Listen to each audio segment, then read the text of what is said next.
Welcome to 5 after midnight, where darkness is upon us, and so are those that lurk within its shadows.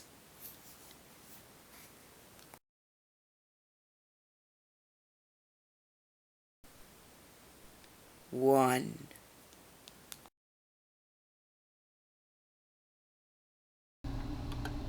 In the summer of 2009, I was traveling back home in my white Explorer named Betty. I was going from Portland to Little Rock. This was on the second day of driving. The time was around 2 a.m. in the middle of nowhere in Kansas. The funny thing was, when I got out of Colorado, my GPS found some seasonal roads. In Kansas, this meant farm roads that opened for the summer.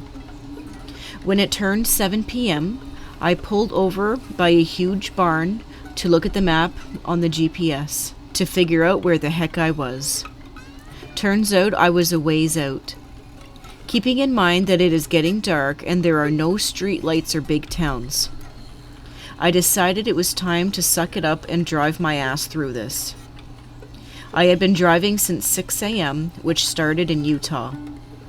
I had spent the night at a truck stop.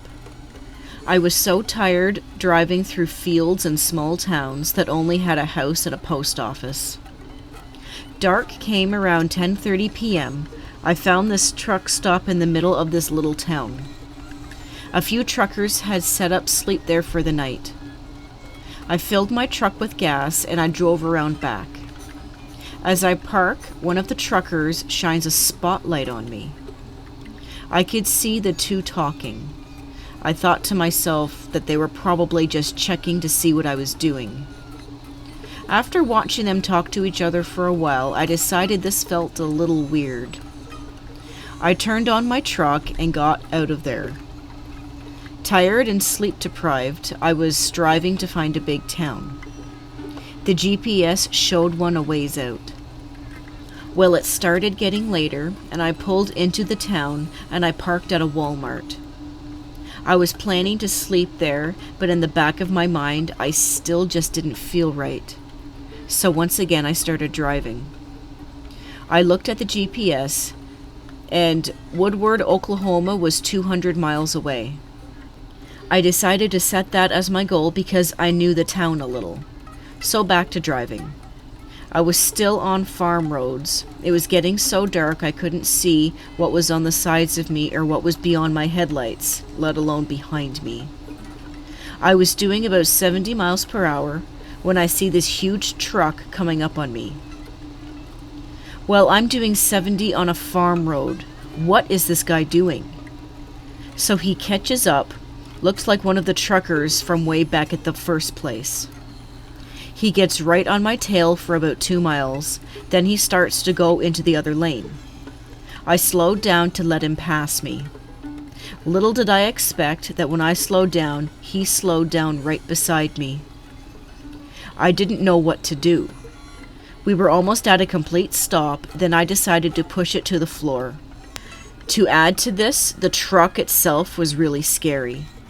It was a truck used to carry livestock to the slaughterhouse. The lights were everywhere on it. It lit the whole road up. I'm now doing 95 in a Ford Explorer through farm roads at 2 a.m. Sleep deprived and I cannot see. This trucker speeds on and gets back on the tail of my truck and I'm doing 95.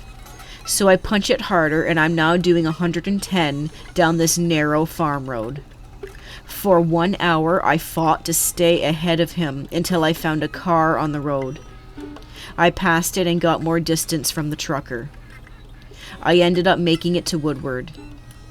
I have no idea what was going on or why this person did this to me. I was by myself in the middle of nowhere.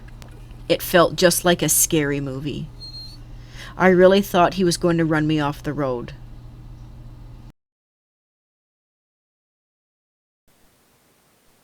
Two.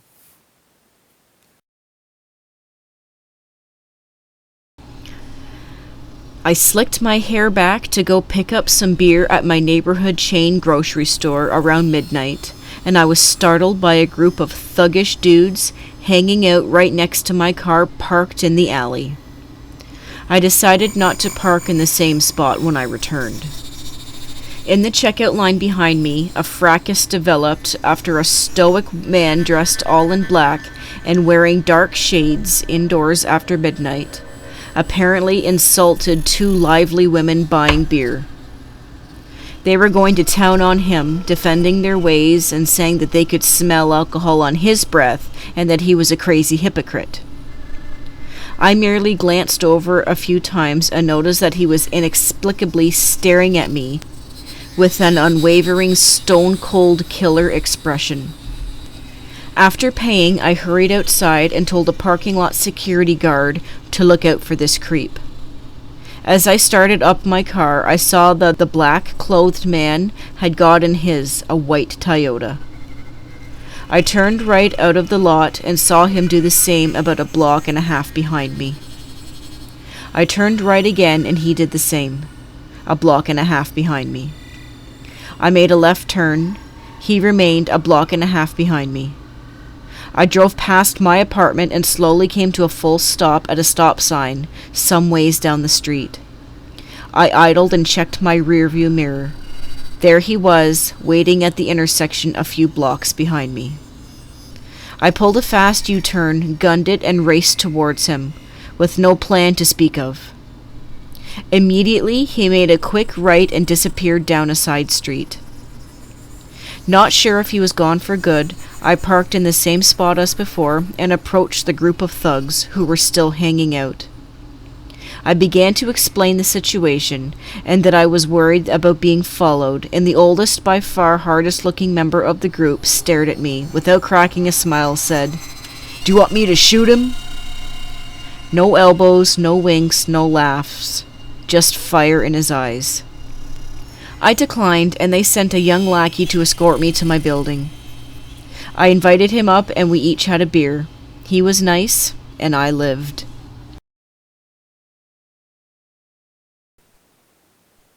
Three.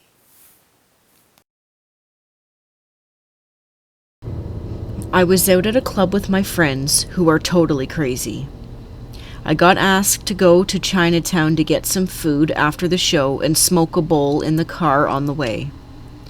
Of course I went along. Bad decision. The guy driving was fucked up. I was really fucked up.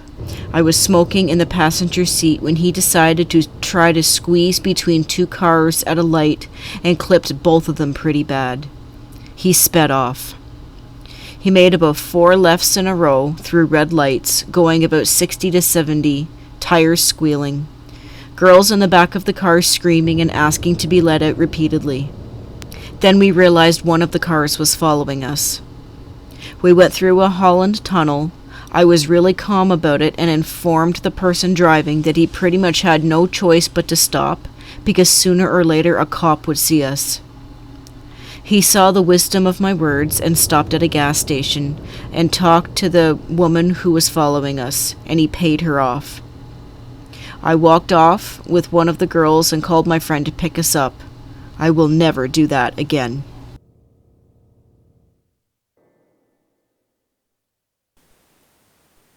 Four. One summer afternoon, my friend and I were in my car. I was driving through my neighborhood in the middle of the day when all of a sudden we spotted an old woman walking down the road ahead of us. She was wearing a white, very flowy dress and was holding a large umbrella.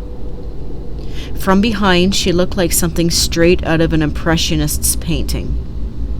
There were a few cars in front of us, and as they all slowed down to try and go around her, she jumped out in front of the first car. When we saw her face, we noticed that her makeup was all smeared, and she had a wild look in her eyes. She jumped in the way of the car and stood there, twirling her umbrella in front of her face like some sort of shield. The car just slowly drove around her and left. She recreated this same exact sequence for every car that drove down that street. When we approached in my car, my friend and I were freaking out, thinking that this was some sort of witch putting curses on people. We were in high school at the time.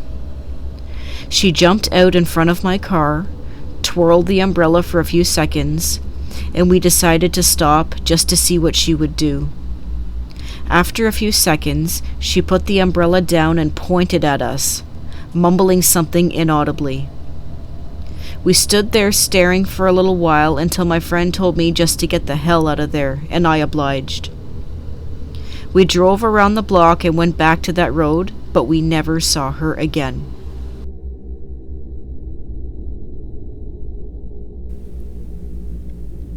Five.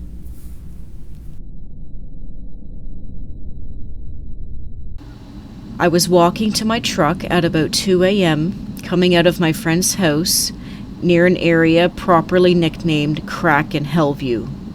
This guy runs up my car with a wrench in his hand and tries to open the passenger door. It's locked, so I take off and he jumps on top of the truck and grabs the luggage rack and is now on top of my car. I'm trying to shake him off, but he's holding on tight. I try slamming on the brakes to throw him off the front, but it's slightly raining, just enough so that I slide when I hit the brakes and I can't throw him off. He's now trying to smash the side windows with the wrench he has in his hand. Luckily, the tempered glass doesn't break. I call 911 on my cell phone. It goes to the state police. They tell me that the nearest police station has been recently closed due to budget problems, and they will have to find another location for me to drive to. They tell me that they will radio the closest officer, but it will be about 5 or 10 minutes before someone gets to me. I'm still driving with this guy on top of my car. I decide the only way to get him off is to drive where I know there will be police, the tunnel to Windsor, Ontario. I drive a few miles over to Jefferson Avenue. When I get there, I decide the best way to get attention is to drive the wrong way down the divided street. So now I'm driving into oncoming traffic with this guy on top of my car, weaving in and out of traffic until several cop cars are following me with their lights and sirens on. It was seriously something out of a Die Hard movie or something. I slam on the brakes, turn the car off, jump out of the car with my hands up and throw the keys on the ground. They surround us with their guns drawn and arrest the guy.